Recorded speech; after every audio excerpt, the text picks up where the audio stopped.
Bonjour à toutes et à tous, merci de votre fidélité. Au cœur de la profession braque aujourd'hui les projecteurs sur un dispositif à cause duquel de nombreux experts comptables ont passé quelques nuits blanches. Je parle de l'activité partielle, dispositif de soutien essentiel mis en place par le gouvernement et que nous envient de nombreux pays européens, mais dispositif très compliqué parce qu'en permanente évolution, en permanente adaptation. Jean-Luc Mort, bonjour. Bonjour. Alors vous êtes le très respecté président de la commission sociale du Conseil supérieur de l'Ordre des experts comptables. Et est-ce que vous êtes d'accord si je dis que ce sujet de l'activité partielle est un sujet de préoccupation majeur pour l'ensemble de vos confrères ? Alors c'est vraiment le moins que l'on puisse dire que ce soit un sujet de préoccupation majeure parce que tout d'abord la détermination du régime qui est applicable est primordiale pour les entreprises et parce qu'effectivement nous sommes là dans un maquis de textes et de mesures qui ne cessent de bouger.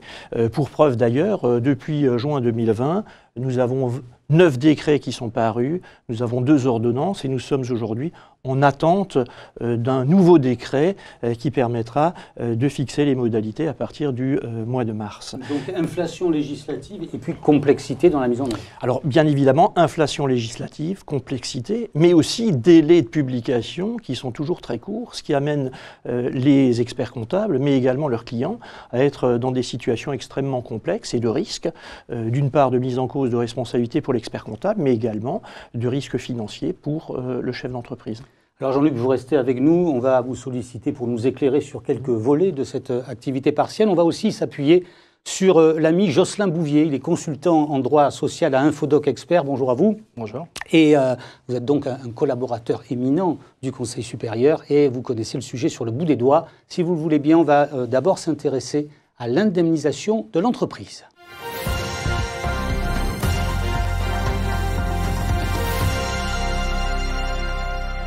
Alors, dans le cas le plus général, Jocelyn, le dispositif de l'activité partielle prévoit quel montant d'indemnisation pour l'entreprise ? Voilà, bon, si l'entreprise n'appartient pas à un secteur particulier, elle bénéficie d'une allocation qui est de l'ordre de 60% de la rémunération horaire brute du salarié. Limitée, plafonnée à 4,5 fois le SMIC. Donc pour les entreprises qui ont des salariés avec des hauts salaires, la prise en charge de l'État sera plafonnée. Ce qui signifie avec un taux de 60% que l'entreprise aura un reste à charge. Et d'ailleurs, on va le voir au cours de cette émission, ce reste à charge va augmenter, va évoluer. Et donc, il est intéressant d'ores et déjà de se positionner sur la suite, sur d'autres alternatives que l'activité partielle. Alors, on parle des salariés. Juste un mot, une parenthèse sur les salariés en contrat d'apprentissage. Contrat d'apprentissage, contrat de professionnalisation, tout ce type de contrat, il y en a bien d'autres qui ont des niveaux de rémunération différents, puisqu'on peut avoir des rémunérations inférieures au SMIC, et donc il y a des règles particulières par rapport à ça, en fonction du niveau de la rémunération, en fait. Alors ça, c'est le cas le plus général. Évidemment, il existe de nombreux cas particuliers, et notamment des secteurs qui bénéficient d'une indemnisation plus favorable. Voilà. Donc il y a le principe et de nombreuses exceptions. Et c'est la difficulté, puisque pour le chef d'entreprise, on est sur un système qui est déclaratif, et donc il lui appartient, sous sa propre responsabilité, de se positionner dans telle ou telle catégorie pour bénéficier d'un niveau d'indemnisation qui est plus favorable, donc à hauteur de 70% de la rémunération du salarié. 70%, ça veut dire qu'on est sur un niveau de prise en charge entreprise à 100%. Voilà. Alors, les catégories, il y en a plusieurs, l'annexe 1, l'annexe 2. Alors, l'annexe 1, c'est quoi? Ce sont les secteurs protégés, la restauration, par exemple. Du fermé. Voilà. Qui sont la culture, l'événementiel, donc les secteurs qui sont les plus touchés. L'annexe 2, ce sont des entreprises dont l'activité dépend de ces secteurs protégés. Nous aurons ensuite la fermeture d'entreprise, donc les commerces non alimentaires, par exemple. Alors, ça couvre aussi la fermeture totale, mais également partielle. Et c'est important, je vais vous expliquer pourquoi. On a également envisagé des zones de chalandise particulières, donc les zones de montagne par exemple, les stations de ski qui n'ont pas pu réouvrir. Et en dernier lieu, on a également des zones de restriction sanitaire. Là, on le vit actuellement avec la région de Nice, des Alpes-Maritimes, qui vont entrer dans des situations de restriction. Donc vous voyez, beaucoup de catégories qui, des fois, peuvent se chevaucher un petit peu. Donc l'analyse est très complexe et pour le chef d'entreprise, les conditions d'éligibilité sont donc différentes en fonction de toutes ces catégories. C'est bien là l'intérêt, parce que si c'était juste de se classer dans des catégories, l'exercice serait facile, mais il y a une incidence sur le niveau d'indemnisation, donc 70% au lieu de 60%, et puis nous aurons également des conditions particulières. Par exemple, une entreprise qui est assujettie au couvre-feu à 18 heures. Bien, alors est-ce que c'est une zone où il y a une restriction sanitaire particulière ou est-ce que je dois me déclarer comme étant en fermeture partielle d'entreprise? Alors qu'est-ce que je dois faire? Eh bien, c'est compliqué. Les règles qui sont édictées par le ministère ne sont pas tout à fait définies sur le sujet. Alors globalement, on est quand même sur un système actuellement plus de tolérance. Bon, la situation est déjà suffisamment compliquée. On ne va pas forcément aller contrôler et reprendre toutes les allocations. Mais là, on a un niveau de risque juridique qui incombe sur la tête, finalement, du chef d'entreprise. Et par exemple, si vous êtes en fermeture d'entreprise, il n'y a pas d'autres conditions à exiger. Si vous êtes en restriction sanitaire, on va exiger une baisse de chiffre d'affaires. Ah oui. Alors, le secteur d'activité donc est au cœur de la problématique. Qu'est-ce qui se passe si mon entreprise comporte plusieurs activités? On pense au bar tabac, évidemment. Alors, on a tout un tas d'exemples comme ça que l'on a pu poser au niveau du Conseil supérieur de l'ordre. Ça peut être des bars tabac, ça peut être, par exemple, très simplement, une station-service qui offre de la restauration. Bon, est-ce que je suis une station-service ou est-ce que je suis un restaurant? Eh bien, il faudra déterminer l'activité principale. Et donc, là aussi, c'est, j'allais dire, le chiffre qui va importer. Et d'ailleurs, dans certains cas, ça concerne quasiment 30 secteurs d'activité, on va exiger également du chef d'entreprise que l'expert comptable produise une attestation en tant que tiers de confiance pour délimiter le niveau des chiffres d'affaires. C'est le volume d'activité qui fait foi, ce n'est pas le résultat. Alors quelquefois, le résultat est plus intéressant que le volume d'activité. Voilà, tout à fait. Ah. Mais voilà, c'est vrai que c'est aussi un critère aléatoire qu'il faudra lever au moment de la demande d'indemnisation, alors qu'on est là sur des situations court-termistes. Jean-Luc. Bien évidemment, le niveau d'activité est déterminé. Quel est le niveau d'activité par secteur est parfois compliqué. Jocelyn vient d'évoquer la question des stations-service. La majorité des stations-service ont un chiffre d'affaires très important en distribution de carburant, mais qui n'est pas réellement significatif de leurs revenus, en quelque sorte. Hein. Donc, c'est parfois très compliqué. Alors, là, on parle des entreprises. Si on parle des salariés, quel salaire est-ce que je dois leur verser en activité partielle? Alors, pour le moment, on est sur un régime où l'indemnité versée aux salariés représente 70% du montant de la rémunération brute. Donc ça veut dire, si on met en relief avec ce que j'ai dit précédemment sur les entreprises de droit commun qui, elles, reçoivent une allocation de 60%, il y a donc ce différentiel, ce reste à charge qui doit être identifié.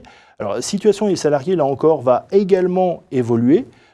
Évidemment, pas forcément dans le bon sens. Hein. Enfin, en tous les cas, la participation de l'État va progressivement diminuer. Ce qui veut dire aussi que derrière, on va aboutir certainement à des indemnisations de l'ordre de 60% pour le salarié et que l'aspect aussi relations sociales devrait être géré. Pourquoi? On a observé par exemple dans le cadre du premier confinement où l'activité s'est quasiment arrêtée.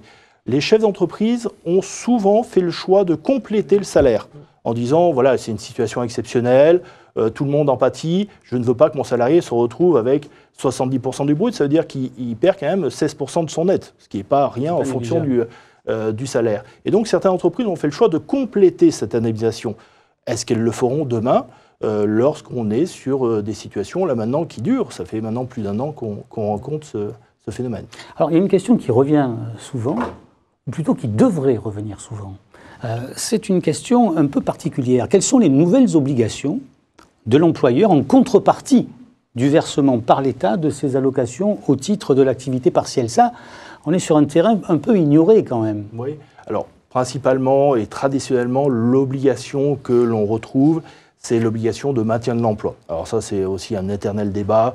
On s'est perdu sur le sujet entre est-ce que c'est un avenant qui ne génère pas une obligation, est-ce que c'est une nouvelle demande qui génère une obligation de maintien de l'emploi. Ça, c'est l'aspect principal. Et puis, Avec la loi de finances, on est venu rajouter encore d'autres obligations, puisque si je reçois un financement public, eh bien, je devrais m'en expliquer auprès du CSE, donc le Comité social et économique, consulter le CSE sur l'utilisation des fonds. Je devrais publier mon index égalité femmes-hommes sur le site du ministère du Travail. Donc, on rajoute comme ça des qu'il faut établir un bilan simplifié des émissions de gaz à effet de serre. Oui. Donc ça, c'est compliqué pour les TPE. Tout à fait, oui. Alors, on a évidemment d'autres questions qui se posent. Par exemple, le régime social applicable aux indemnités d'activité partielle. Quel est ce régime social ? Alors, c'est un régime social particulier, puisqu'en fait, c'est une allocation chômage. Donc, elle est exonérée de charges sociales. Elle est simplement assujettie à la CSG-CRDS, au taux des allocations chômage. Donc, c'est un régime social qui est très intéressant. Néanmoins, et c'est aussi ce qui est drôle, c'est que on n'a pas forcément envisagé la suite. C'est-à-dire que le chômage partiel, ça a existé depuis de nombreuses années, sauf que c'était un recours qui n'était pas nécessairement massif. Là, on a eu un recours massif et on se rend compte que tout un tas de questions n'étaient pas réglées. Alors, ça va être sur les droits sociaux des salariés, l'incidence sur la retraite. Là, on a des questions, par exemple, sur la participation au résultat. Dans la formule de calcul, on prend en compte le salaire. Ah oui, mais c'est le salaire cotisé. Or, mon allocation de chômage partiel, elle n'est pas cotisée. Ah oui. Idem au niveau de, par exemple, de l'intéressement. Donc, il y a des choses comme ça, en termes de plafonnement. Il y a des choses comme ça que l'on découvre au fur et à mesure et qui sont des fois porteurs de bonnes ou de mauvaises nouvelles. Un détail, mais qui n'en est pas un lorsqu'on doit établir le bilan d'une entreprise, ces contributions sont assises sur les indemnités d'activité partielle après application de l'abattement pour frais professionnels. Oui, tout à fait. Donc on parle d'un 75%, mais c'est pas rien. Oui, c'est ça. Et puis c'est un traitement en paye. Alors maintenant, là aussi, on a une année de recul, donc les choses deviennent faciles. Mais au moment où on a parlé de CSG, où on a parlé d'écrêtement de la CSG, de rémunération mensuelle minimale, je peux vous dire que ce n'est pas forcément une bonne nouvelle aussi pour les services paye des cabinets. Alors, on dit que c'est facile, ce n'est pas aussi facile que ça pour les services paye des cabinets, parce que il faut quand même rappeler qu'ils sont très, très, très chargés et très sollicités. Et avec toutes les modifications qu'il y a en permanence, ça pose quand même un certain nombre de problèmes. Et le risque de commettre des erreurs en fonction de ce que vous avez qualifié vous-même de maquis. Alors, cette question-là, qui va suivre, les chefs d'entreprise la posent souvent aux experts comptables en espérant de leur part une réponse, parce que ce sont des cas particuliers, mais quand même des cas assez fréquents. Les salariés qui sont contraints de garder leur enfant en raison de la fermeture de la classe ou de l'établissement d'accueil de leur enfant en raison de l'identification de leur enfant comme cas contact. Ils ne peuvent pas télétravailler. Qu'est-ce qu'ils font ? Ils peuvent bénéficier de l'activité partielle encore aujourd'hui ? Alors, ils peuvent bénéficier de l'activité partielle. Là aussi, ça a été un mécanisme créé de toutes pièces. Ça n'existait pas. Donc, on a trouvé cette solution, effectivement, de les faire rentrer. C'est une activité partielle de type particulière, puisque là, depuis tout à l'heure, on parle de l'activité partielle fondée sur un motif économique. Là, c'est un motif propre au salarié qui, effectivement, sera contraint de garder son enfant. Donc, il sera indemnisé au titre de l'activité partielle. Mais le salarié va devoir attester de la fermeture de l'établissement d'accueil, ou alors l'assurance maladie attestant que l'enfant est identifié comme cas contact. L'indemnité dans ces cas-là, ça sera quoi ? Il est traité de la même façon que les autres salariés, en fait. Alors, autre question qui est toujours dans le même domaine, les salariés vulnérables et les salariés qui cohabitent avec des personnes vulnérables, est-ce qu'elles continuent aujourd'hui encore à bénéficier du dispositif ? Alors oui, mais seulement les personnes vulnérables. Désormais, les personnes qui cohabitent ne sont plus éligibles. Donc il faut bien voir que sur le sujet, ça a fait l'objet sur le plan juridique d'une bataille, même une bataille judiciaire, parce qu'il y a eu un arrêt sur la définition de la personne vulnérable. On a 3 stades à ce niveau-là. On a, au niveau du gouvernement, essayé de resserrer un petit peu le dispositif et restreindre les personnes éligibles. Et du coup, on est maintenant sur un mécanisme, là aussi, je suis potentiellement indemnisé au titre de l'activité partielle, mais ça peut créer des difficultés dans l'entreprise, puisque tout le monde n'est pas personne vulnérable. Il y a des critères médicaux, donc là, c'est le médecin traitant qui pourrait en attester, mais il y a aussi des critères liés aux conditions de travail. Et là, sur ce point-là, il peut y avoir discussion entre le salarié et l'employeur, et s'il y a discussion, parfois, qui peuvent envenimer un petit peu les choses, c'est le médecin du travail qui aura le dernier mot. Alors on disait, vous l'avez souligné à plusieurs reprises, on disait que ce dispositif évoluait de jour en jour. Que peut-il se passer demain ? C'est la deuxième séquence de ce rendez-vous.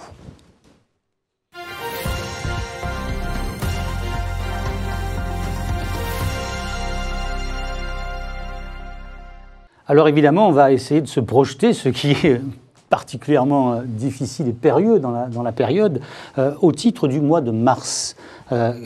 Quelles sommes seront versées aux entreprises ? Alors, c'est une grosse difficulté parce que là, on était rentré dans un dispositif qu'on commençait à maîtriser. En tous les cas, on avait une visibilité. On parlait tout à l'heure du nombre de décrets qui sont parus. On a eu des décrets fin décembre en disant voilà comment ça va se passer à compter du 1er mars. Et puis, fin janvier, de nouveaux décrets, voilà comment ça va se passer au 1er mars. On se disait, bon, ça y est, maintenant, c'est terminé. Non, on a un communiqué de presse de la ministre du Travail qui vient nous dire, finalement, les règles changent, on reporte encore la réforme, alors a priori d'un mois supplémentaire, c'est-à-dire qu'au mois de mars, statu quo, on reste sur les mêmes niveaux d'indemnisation. J'étais indemnisé à hauteur de 60%, je demeurerai indemnisé à hauteur de 60%. Je bénéficiais du cas dérogatoire de 70%. Pour le mois de mars, je continuerai à bénéficier de ce taux. Tout change, mais rien ne change en vérité. Alors, c'est un petit peu la difficulté, c'est qu'on voit bien que le point de sortie sur l'indemnisation de la part de l'administration, c'était normalement au 1er juillet. Donc l'idée, c'est qu'au 1er juillet, on aura un seul régime pour toutes les entreprises, quel que soit leur secteur, moins favorable évidemment. Mais les réformes, là aussi, c'est le caractère un petit peu pragmatique du gouvernement, les réformes sont décalées au fur et à mesure. Et ce que l'on attendait au 1er mars se passera certainement au 1er avril, mais faut-il encore que le décret paraisse ? La vérité d'un jour n'est pas forcément celle de demain, ou voilà. du mois qui suit. Ça. Jean-Luc Morceau, cette absence de visibilité, forcément, c'est un sujet de préoccupation des clients. C'est un sujet de préoccupation des clients, mais également des experts comptables, parce que c'est vrai qu'aujourd'hui, on a des décalages, on parle des nouveaux variants. Est-ce qu'on va avoir un nouveau confinement ? Est-ce que ça va encore décaler ? On n'en sait strictement rien aujourd'hui. Et donc, ça pose problème. Quelles sont les réformes qui sont attendues ? Alors, comme je vous l'indiquais, on est sur un point d'alignement au 1er juillet. C'était le projet de base. Alors là encore, il faudra voir en fonction de l'apparition des textes. Et nous aurons, et là c'est très important pour l'entreprise, d'identifier le niveau d'indemnisation qui sera espéré. On va à terme sur un niveau d'indemnisation qui va très rapidement baisser pour les entreprises de droit commun et baisser drastiquement puisqu'on va passer sur un taux de 36%.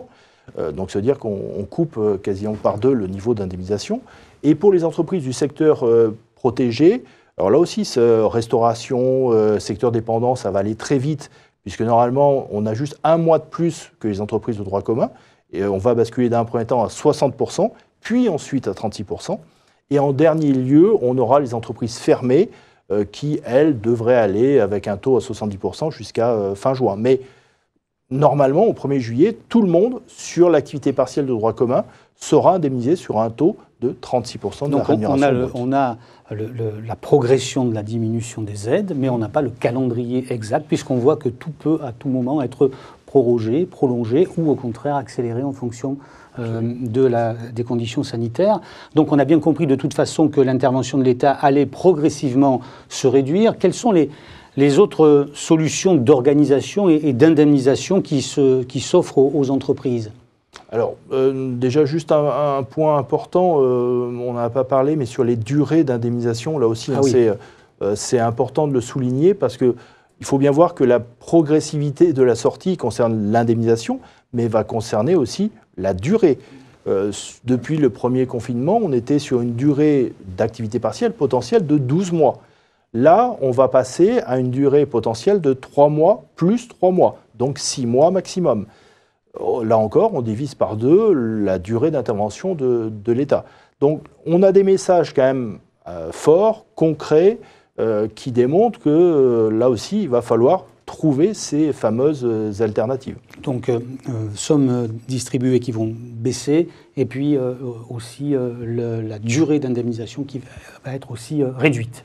Avec Jocelyn, il me semble, une demande à faire tous les 3 mois, de façon à pouvoir continuer à en bénéficier. Voilà, alors tout à l'heure on parlait des difficultés des services paye au niveau des cabinets, c'est-à-dire que là justement sur cette opération, on n'est pas juste à établir un bulletin de paye qui est déjà assez complexe à établir avec toutes les règles applicables, on a aussi cette gestion de la demande d'activité partielle, donc ça c'est à l'origine, ça doit être renouvelé à chaque fois par voie d'avenant, donc à chaque fois que j'arrive à la fin du dispositif, je dois renouvelée, avec peut-être une réponse qui serait positive, une réponse qui peut être négative, avec tout ce que ça peut produire pour l'entreprise. Et puis, chaque mois, je dois en plus faire des demandes d'indemnisation, tout ceci sur le portail de l'ASP. Donc, il y a le mécanisme de l'activité partielle, mais qui s'accompagne aussi avec un formalisme administratif qui sera plus ou moins lourd en fonction de l'activité, de son secteur d'activité.